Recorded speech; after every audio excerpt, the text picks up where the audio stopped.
Thank you for having me. Thank you. It's good to be here. I think I was just trying to recall when we were last in these parts of the UK. And I think it's about 25 or 30 years ago, when our children were young. We used to visit Lichfield and then come out to Shropshire and the borders. So it's really good to be back, and probably nothing much. A great deal has changed in architecture, but probably the people have changed. So it's good to be back. Bring greetings from Yorkshire. So it was a long, long journey last night, but all is well. I arrived safely. Now, there's three things about Andy, which he's looking surprised. Yeah, go on. Three things which I think are true of Andy. That's how I would describe him. As Andy's passionate about Jesus, and that's the one. I don't know whether it's the same order, but that's how I get it. You're really passionate about the love of Jesus, love of God in Jesus Christ, and you want to share it. You're very passionate about justice issues, especially the injustice of poverty. And that's how we met, through our work with Treadcraft in Gateshead and internationally as well. And I think the third passion you have is one of economics. You love economic models. You love explaining the intricacies of economics, and which is quite inspirational. So I admire your passion. I don't know what your other half would say you're passionate about, but I think I'll stop there. And you're so passionate, and so you sort of gently twisted my arm with a smile, and I obliged. So it's good to be here. Now, I chose as my topic a God of plenty in the age of scarcity. I've got some images which I will flash up because we're a very visual society these days. You may not want to listen to me spouting on, but an image may provoke something. So we'll have images coming up as I speak on this subject of a God of plenty in the age of scarcity.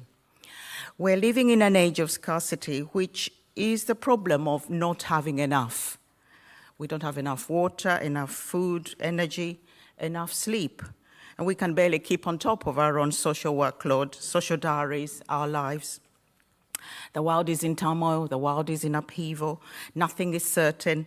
And we are fearful about today and tomorrow, and we're also fearful about the other. So this whole debate about Brexit and immigration feeds into all those fears which we have as a society and as a nation. We are bothered and we're bewildered. So how do we remain resilient, and how do we build resilient support networks? And how do we enact hope in troubled times? And how do we cope with change, which is forever with us in our work and in our lives, in our daily lives? There's always change. And finally, how do we square all this up with a God who has blessed us with all that we need or desire, a God of plenty, according to Isaiah chapter 55, which I would like to invite you to look at the first five verses of that chapter. I'm not into prosperity gospel. I'm a very good Anglican. So when I talk about God of plenty, don't think, oh heavens, we're into prosperity gospel. If you give so much, the Lord will reward you and give you 10 times overflowing. So people people borrow, beg, and steal to give that which they don't even have in order to be blessed. Now that's really sad, but there are many people going out there touting the prosperity gospel. That's not what I'm about. I'm about a God of plenty who has given us everything we need, so there need not be the scarcity we all struggle with. And I'm keen to explore this in the context in which you, as Community Money Advice and similar charities, are operating, so that we can try and make sense of the complexity of the times we're living in, and see how we are living out our calling as Christians and volunteers in the community, the communities we're being called to serve in. Now, I don't have the answers, but I'm inviting you today to come and explore these issues with me. The politics of God's plenty, as I said, are well spelled out for us clearly in the prophet Isaiah, book of prophet Isaiah, chapter 55. And here Isaiah offers a startling vision of a society beyond scarcity and gross inequalities of wealth, leading to a subversion of our economic logic. It is very, very counter-cultural. And the catalyst for me has been the Duncan Green's book, From Poverty to Power, which he wrote a while ago, and the whole debate of scarcity, which is going on by economists and psychologists, who have defined scarcity as the true cost of not having enough. Scarcity is a true cost of not having enough. And using the new science of scarcity, they explain why obesity is rampant, why most of us find it difficult to sleep, why do we feel most sleep deprived, and why people are lonely. Why do the lonely find it so hard to make friends? Scarcity of relationships. They argue that scarcity will change the way you and I think about both the little everyday tasks, but also the way we think about the big global issues, which are really pressing and urgent for us. The weather pattern changes. The news this week was that we, as a country, the UK is now much warmer than it used to be, and it's not cold enough, so the temperate climate is changing. I come from Uganda, East Africa, where things are changing. The weather patterns have changed, but by and large, it's on the equator, Uganda is, so it is either hot or wet or hot and dry. 80 degrees plus, and you know where you are. So we just don't talk about weather because there's no such thing as weather. So you good people have the joy of commenting on the weather all the time. So we just have climate, but even that is changing globally. So these people argue, the psychologists and economists argue that these things are changing globally, whether we think about global warming, the 10 million tons of plastic pollution in our rivers and oceans. It's just doesn't bear thinking about. Now, here's a question for you. I'm going to pause and ask you to reflect on it in twos or threes with someone sitting next to you. How do you respond when you hear or see the phrase, never something enough? Never blank enough. What is it for you feel you don't have enough of? So pause and share that. I hope you'll be bold enough to share it, and I'll tell you what mine are.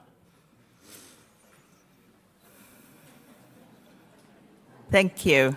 Going by the buzz in the room, I'm sure you've had plenty to share, and time doesn't permit me to ask around, but I bet they all fell roughly in these categories.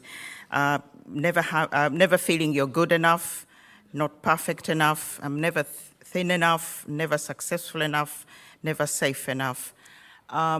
Mine bugbear is I don't have enough time. There's never enough time.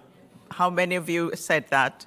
Yeah, I know, which is crazy. It's not true. We do have enough time. Depends on what we do with it. So that's interesting. I never seem to have enough sleep. Any hands up here who did the most sleep? Yeah. And loads of others. So we get scarcity because we live and move and breathe it all the time, 24/7.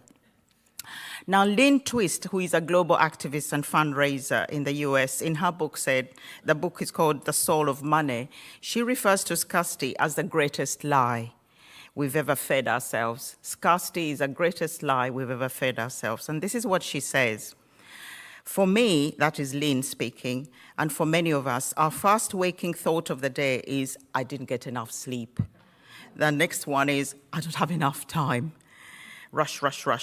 So whether true or not, that thought of not enough occurs to us automatically because we don't even think to question or examine it. We just say we just don't have enough of it, something. And we spend all our waking hours and days and our lives hearing, explaining, complaining, and worrying about what we don't have enough of. And before we even sit up in bed, before our feet touch the floor, we're already feeling inadequate. We're already behind. We're already losing. We're already in deficit, already lacking something. And by the time we go to bed at night, our minds are racing with a litany of what we didn't get, or what we didn't do, or what we didn't get done that day. And so we go to sleep burdened by those thoughts and wake up to that same cycle of I don't have enough of.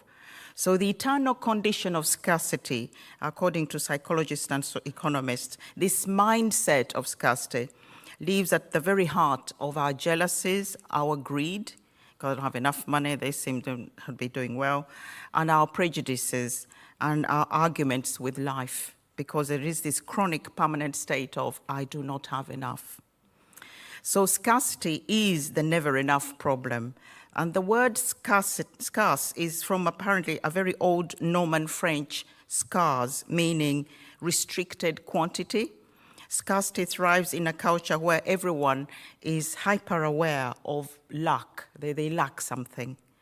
Everything from they lack love, they lack safety, they lack no money, to resources being restricted or lacking. And so we spend an inordinate amount of time calculating how much we have, how much we want and don't have, and how much everyone else has and needs and wants. So that's interesting for us to be able to reflect on that. But if we are prepared to reconceive our world as a divine gift to all of us, we will be prepared to work towards a day when no one is excluded from God's bounty.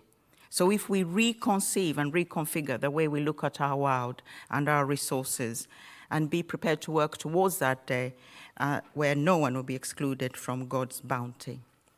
And this is where the prophet Isaiah really sums it up for me very well in chapter 55. This is an invitation to abundant life, to those who are hungry and thirsty. It's a passage most of you would know by heart, really. He says, "Hi there, everyone who thirsts, come to the waters. And you that have no money, come and buy and eat. Come, buy wine and milk without money and without price. Why do you spend your money for that which is not bread, and your labor for that which does not satisfy? Listen carefully to me, and eat what is good, and delight yourselves in rich food. Incline your ear and come to me. Listen, so that you may live. I will make with you an everlasting covenant, my steadfast, sure love for David. See, I made him a witness to the peoples, a leader, a commander for the peoples.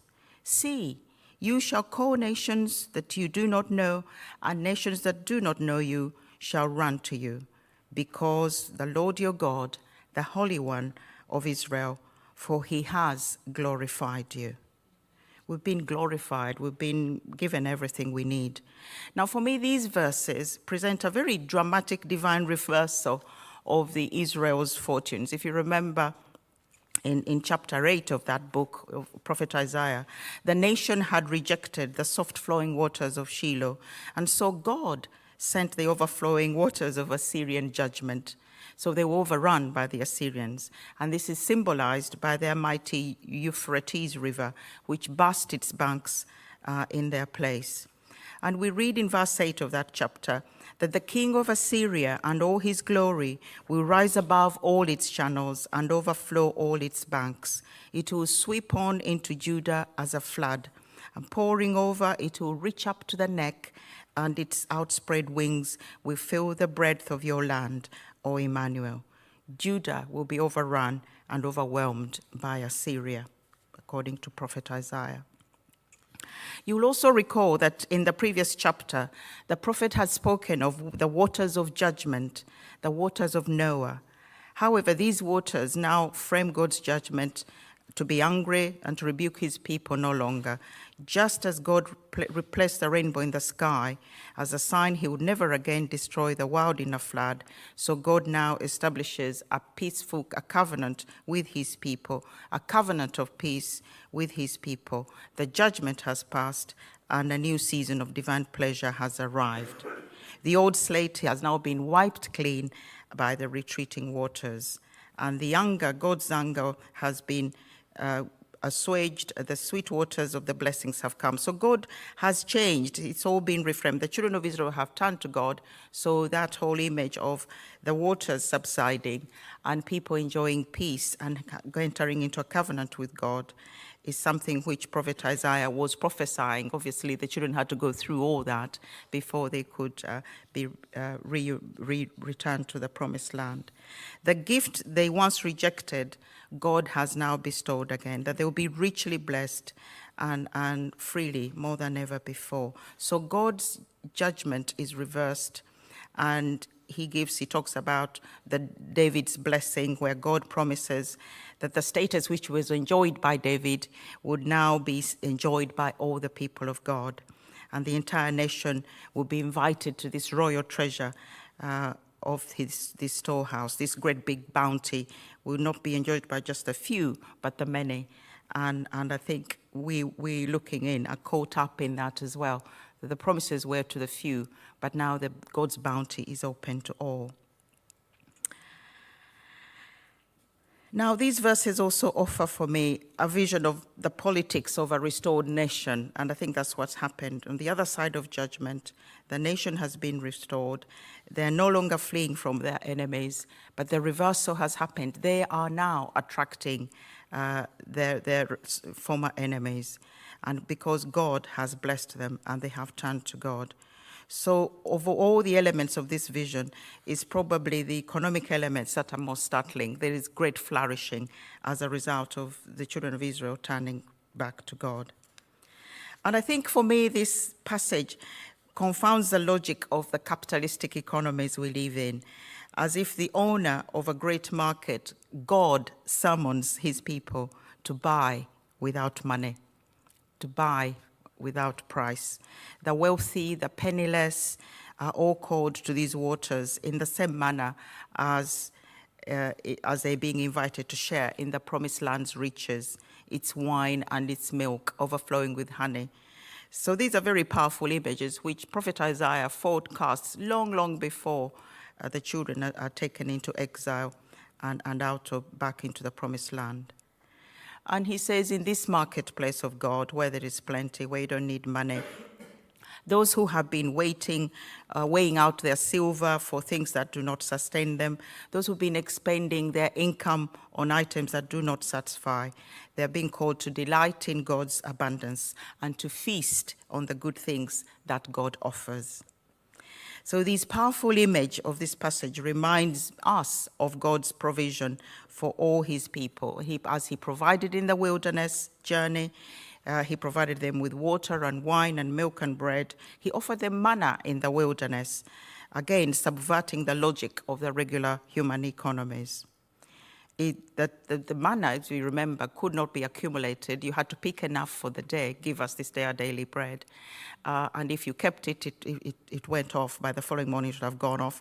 It couldn't be accumulated. It couldn't be stored. Yet, no one experienced lack. Yet none had excess. They had enough. So the needs of all were plentifully met in this very divine, miraculous gift he offered the children of Israel in the desert. And in the invitation of this passage, the possibility of a world beyond the fundamental economic inequalities we have in our world, and this scarcity-driven economies we're in, and mental state of mind we're in, is being overturned by this image of there is plenty. God has given us plenty in himself, and it's up to us to turn to him and to use the resources he's given us wisely. And for me, the absence of a price tag on waters, wine, milk, and bread. I mean, I don't know about you, but I was quite shocked that the water, I think some of the water here in the UK is owned by French companies. They're French firms which own our water. And I discovered the other day overhearing on the train, listening in on two people who were talking. And they said that the train tracks, because now British Rail was fragmented, and the rail tracks apparently are owned by a Dutch company. So I said, well, what next? It'll be air. But I come from Yorkshire, so we're really resistant on the air now being packaged and sold off to some highest bidder. It's very sad. But the absence of a price tag on water, wine, bread, and milk, which are just the basic necessities of life, really. And God is saying he puts no price on that. He has given and continues to give to us free of charge. And yet we as human beings have corrupted that. So for me, the economic subversion that occurs here also ensures us these riches must be both received and enjoyed as gifts that can never be alienated from the giver and subjected to all our power-grasping minds, which leads to people being without, which leads to poverty. They can never become anyone's possessions. These are things we should share. They're given and they're provided at an open banquet to all who respond to this general invitation. And in answering this invitation, the people are invited to return to the giver, whose gifts they are, and they're being invited to return and to continue returning. And surely that's what the gospel is about. It's about turning around, turn again, turn again, turn again. And it happened in the Old Testament, in the Hebrew scriptures, and it continues to happen in our lives. We've got to turn again every day because we do sin. So the image here given is the land is an open table, and all the peoples of the nation and the nations are welcomed as guests.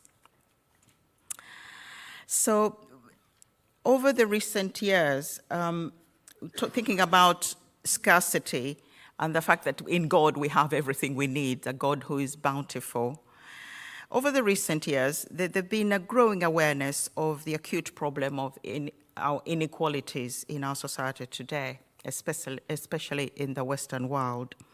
This concentration of wealth in the hands of the few. And in addition, our increased sensitization to such issues, we continue to live in a society that is intensifying cycles of dissatisfaction, consumption, disposal, cycles that appear to be both environmentally and socially unsustainable.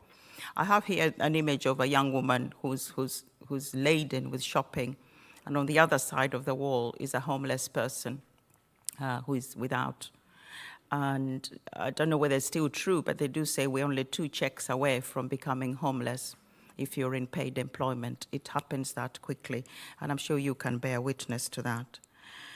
So we've got this acute problem of the inequalities, and Isaiah's prophetic vision is relevant to our society today, just as it was to the society in which it was first declared. And it must have felt like, sure, really? Will God provide? Will we ever get out of this mess?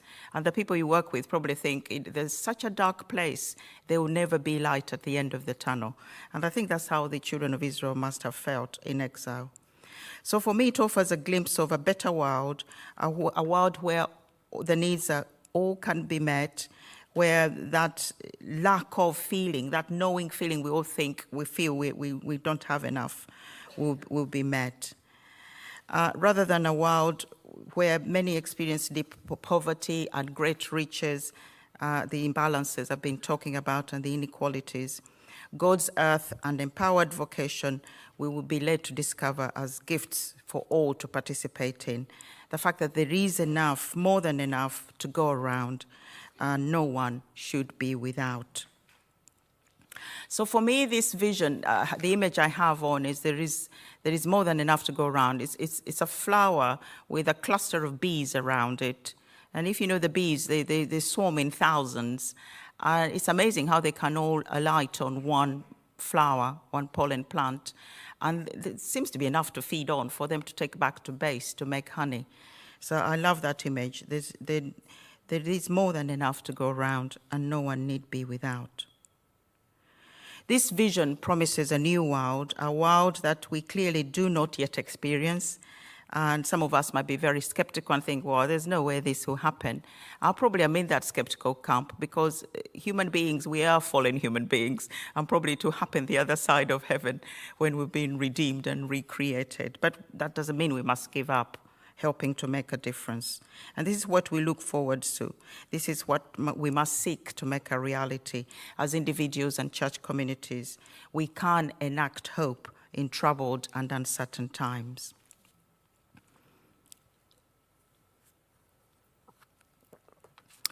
It's a friend I know called Anne Morrissey. She's a community theologian, and in her book, Bothered and Bewildered, I don't know whether any of you have come across that. It was published a while ago. She says that in a world that has gone gloomy, in which people are bothered and bewildered and fearful, there are new pastoral and missional challenges for the church. And there is a challenge of helping people get beyond their anxiety-driven responses and the pastoral challenge of helping people to reflect on their circumstances and weigh up whether the example of Jesus can provide them with a way of making sense of their lives within a hope-filled rather than a dismal future. The resources of pastoral care are vital in troubled times, when people can so easily get bogged down by circumstances and they fail to see the potential for different outcomes.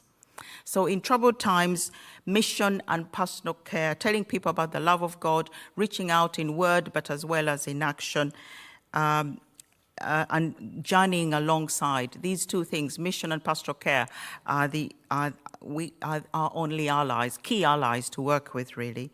Pastoral care traditionally involves helping to harness your skills and sensitivities in order to help foster resilience with those who are really beset with challenges in their lives. And within the life of the church, this Isaiah passage acquires an even more powerful meaning whenever we break bread and drink at the Lord's table as we celebrate Holy Communion or the Eucharist. So the message is, all alike are invited to partake in God's food and drink at the table, rich or poor, struggling financially or not, all are invited. And like those to whom this prophet was directed, we, as Jesus' followers, we are called as witnesses to the nations. Come and eat, come and buy that which does not cost. And not only are we called to live out the vision within our own life and communities in which we are set, but we're also called to be heralds of this vision to the wider world. And as we seek to work and pray to establish God's heavenly kingdom in our world and societies, we are seeking to be obedient to the call of God. So I applaud all that you're doing here through the work and ministry of Community Money Advice to help restore the lives to clients who come to you very fearful, very desperate. Their world has spun out of control, their lives are in a state of chaos, and together you're helping to put them back on their feet. You're helping to sort out that jumbled chaos of debt and to help them to understand where they are. And you, the testimonies in this room, as many as the people here, people talk of their burdens being lifted off their shoulders, being able to, you be standing in between them and those threatening letters and telephone calls they get. You're helping them to have a plan, to give them a hope and a future. That, for me, is the unconditional love of debt advice, which you give. This is a divine calling for you. And you may not feel you're doing much, or that you're not up to the task, or that the forever too many changes are being imposed on you. You're being required to work in new ways. But the amazing thing is, God believes in you and will equip you to do that which you need to do. And the fact that you're working together is a strength in itself. It's not entirely dependent upon you. There are people you can turn to for advice. Now, in my life and ministry, the image I had there is one of where you're helping to give people a hand up, not a hand down. You're helping them to come out of that water, help them to stand on firm ground, and to be able to live sustainable, debt-free lives. In my life and ministry, I have had the privilege of working and journeying with people, alongside people, individuals who have been crushed by debt, and I've been doing that for the last 2 to 3 years with one couple right now. Who are working with another debt advice company, charity. And it's very hard. They're really struggling and you feel for them. I think Heather was saying, your heart goes out that these people are really struggling to pay their bills, to put food on the table. Now, in your pack, you have a bright yellow leaflet called Acts 4:3-5. And that's a charity my husband and I founded. And it's probably been going for about 10 years, but it has grown slowly and organically. And it's amazing how God is using it to reach many. Acts 4:3-5 was a brainchild of a successful Christian businessman called Julian Richer, who lives in Yorkshire, who felt very strongly that God wanted him to reach out to those who are in need, but didn't know how to. He said to us, I have a lot of friends who are rich or have some spare cash, but we don't know how to what criteria to use, who to give, who is the person we should give money to. So he came up with a very simple idea of connecting people like him to give to the poor and needy, using the church and the internet as a medium. So he touted his ideas to a number of senior church leaders in the UK, who all thought it was a really, really great idea, but they didn't think they had the time and effort to back it. So one day he came to lunch with my husband and I and explained the idea. It looked so simple, too good to be true. And we said, yes, why not? Let's give it a go. Now, 10 years on, Acts 435, this revolutionary website allows people to give money directly to others. It has gone from strength to strength, and is managed through the network of churches and local charities.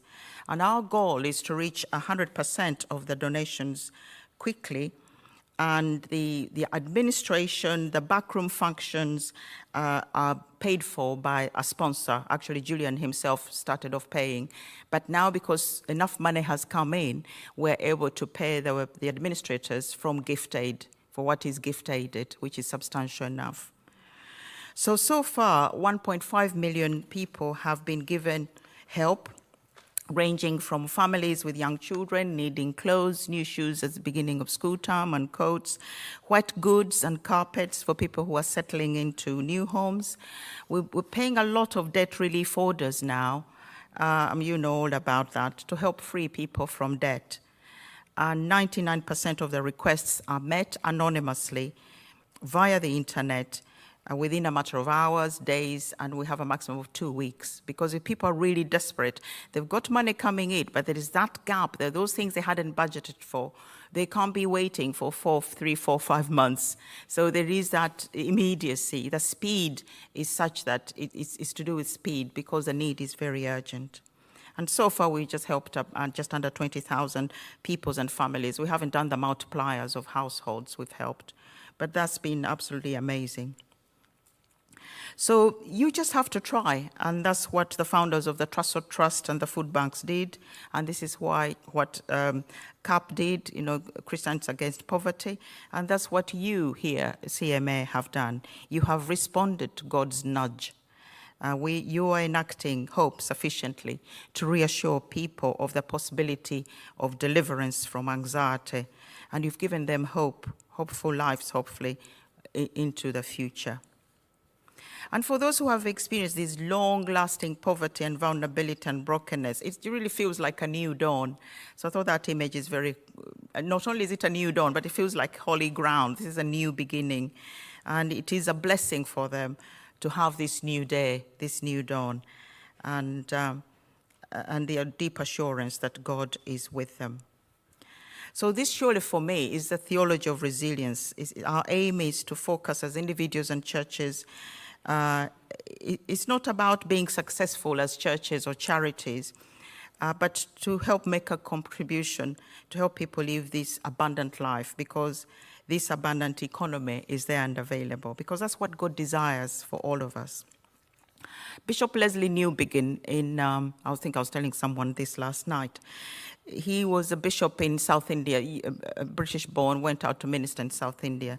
And he went out with a local evangelist from village to village, building latrines for the people in the village. And they said, Bishop, why are you building these latrines for us? And the bishop was a bit, modest and embarrassed. So the local evangelist, who is an Indian evangelist, an Indian guy, said, well, we're building latrines because you need good health primary care. Your children will live longer. You have healthy lives if you have pit latrines. But if you ask us who sent us to help to build these latrines, we can then tell you about the love of God in Jesus Christ, which is what you guys are doing. You're helping people out of debt. And then if they ask, why are you doing this? Because people, in Acts 4:3-5, they say, how can a stranger, total stranger, someone I've never met, help me? Because we have this reciprocity. You got to know someone in order to be helped. I come from a country where you receive help from anyone and you don't stand on ceremony. So you can explain the gospel. The reason I'm helping you is because I believe, in a God of plenty, God who has blessed me, and I believe wants to bless you. So I think for me, that's where the resilience begins. There's a lot of talk today about resilience, well-being, and self-care. I'm involved with mental health in mental health trusts, and we're talking about resilience among staff. Universities are talking about resilience, and we churches are talking about resilience. We're concerned about our young people, our ordinands and ministers and pastors who we think are not resilient enough, being so used to accessing everything they need so easily, using social media, be it information or pleasure. Some of them are really struggling with work and the demands of ministry because they come up against us oldies who expect them to do the stuff in longhand. And they're sort of puzzled. And basically every vicar you meet complains about, don't they teach them this at theological college? And the answer is no, because the syllabus at theological college is very prescribed, and some of these things you just have to learn on the job. So in the Church of England, with which I'm most familiar with, we expect our young people to know and be known in the church communities, to visit the sick, to prepare for sermons, teach, preach, exercise pastoral care, and not to be stuck behind their mobiles and computers, perfecting the sermon. And at the ordination service, the bishop, when the bishop is ordaining a deacon, who is the interface between the church and the community, he says to them, a deacon is called to work with the bishop and priests with whom they are to serve as heralds of Christ's kingdom. They are to proclaim the gospel in word and deed, and they are to be agents of God's purposes of love. They are to serve the communities in which they are set, bringing the church the needs and the hopes of all people. They are to work with their fellow members in searching out the poor and the weak and the sick and the lonely, those who are oppressed and powerless. They are to reach out into the forgotten corners of the world that the love of God may be visible. And I think all you guys here are deacons, and if my husband was here, he would have ordained you all deacons. Because that's what you're doing. You're reaching out. Now, don't get me wrong. Please don't get me wrong. Physical resilience, mental resilience, and spiritual resilience are absolutely important in our lives. And we can always increase our resilience in these three areas. But at the end of the day, our resilience is not just about exercise, diet, nutrition, sleep, prayer, all those things we lack enough of, spiritual disciplines, I lack those, or rest. What's more important is it's all about throwing ourselves utterly at the mercies of God in the resources for our resilience, and as to stay close to Him. As we do that, He give us the wisdom and the energy and the resilience to carve out to carve out the right work-life balance, or whatever it is, or to cope with change, whatever it is that you're struggling with. A good friend of mine, called Debbie Duncan, in her book, The Art of Resilience, says that resilience is like an elastic band that can be stretched out of shape, but which may never go back to the shape it was originally. So resilience is just doing that. And you never return to the same, but you still remain as a good elastic band. She also compares resilience to reeds. If you ever walk by the river and you see reeds blowing, gently swaying in an afternoon breeze, bending to the wind, but returning to their position, bending but not breaking, reminding us of that Isaiah 42, verse 3, a bruised reed he will not break. So resilience is about swaying in the wind by going back to position. Resilience is like an elastic band. You just pull on a little bit. It may not return to the original, but it will remain an elastic band. So God gives us what we need for the circumstances we find ourselves in, and it is He who makes us more resilient. And we all know we live in the age of self-help books. We no longer visit bookstores, but we order lots of stuff from Amazon. Amazon abounds with books about self-care, making oneself the center of all things. And the main goal of all these methodologies of self-care is to help us to become self-resilient and confident. And yet, as Christians, we are called to take a road less traveled, to be outward-looking and not inward-looking. And this is by continually depending on Jesus Christ our Lord, that true dependence comes from knowing we are complete in him and not complete on our own without him. So God is enough and we are enough in God. Everything we need has already been provided. We also live in an age of scarcity, as I said earlier on, with dwindling resources, water, energy, oil, carbon emissions, scarcity of carbon, which is going to transform the nature and the language of politics and climate change. So it feels very much like, in the words of W.B. Yeats in his poem, The Second Coming, turning and turning in the widening gyre, the falcon cannot hear the falconer, things fall apart, the center cannot hold. Mere anarchy is loosed upon the world. The blood-dimmed tide is loosed, and everywhere the ceremony of innocence is drowned. The best of all lack conviction, while the worst are all full of passionate intensity. Surely some revelation is at hand. Surely the second coming is at hand.